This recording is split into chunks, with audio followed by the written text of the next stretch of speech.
A longtime Chicago women's shelter is abruptly shut down. Mothers and children who called Clara's place in West Englewood home are suddenly displaced. Eyewitness News reporter Sarah Schulte is here now with that story. Sarah.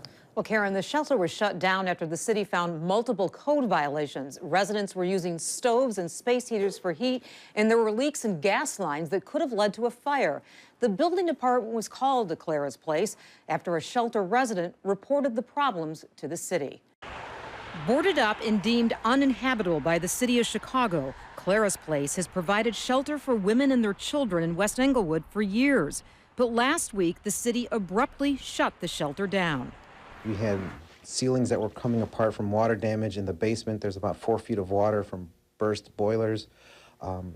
My understanding is that there hasn't been working hot water in the building for months.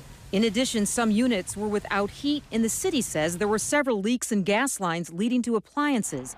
Alderman Ray Lopez's ward office shares the same building as Clara's place. With a thermostat reading at 35 degrees, Lopez must vacate as well. Despite being right next door, Lopez was not aware the shelter had been neglected. Either did LaShawna Wilcoxon. 4 of her relatives were living at Clara's place. One is now living with Wilcoxon. We were under the impression that they were getting some of their independence back, and that wasn't what was going on at all. And Wilcoxon claims donations to Clara's place were not being passed along to the residents. Wilcoxon says she and her employer have made several donations to the shelter. You're taking advantage of those who really care for these families. Clara's place was started by Clara Kirk. Alderman Lopez says for years the shelter had severe financial problems. After Kirk suffered a stroke last summer, Lopez says her son took over the operations but did nothing to improve the place. It's putting the legacy of Clara Kirk in jeopardy, as we've seen, as well as putting the lives of people in danger. And we can't allow that in our communities.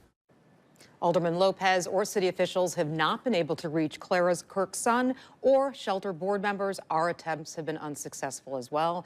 If they did not find relatives to live with, the city did place the residents in other shelters. Wow. Okay. But they were given about an hour to leave last week. Wow. Okay. Yeah. Thank you, Sarah.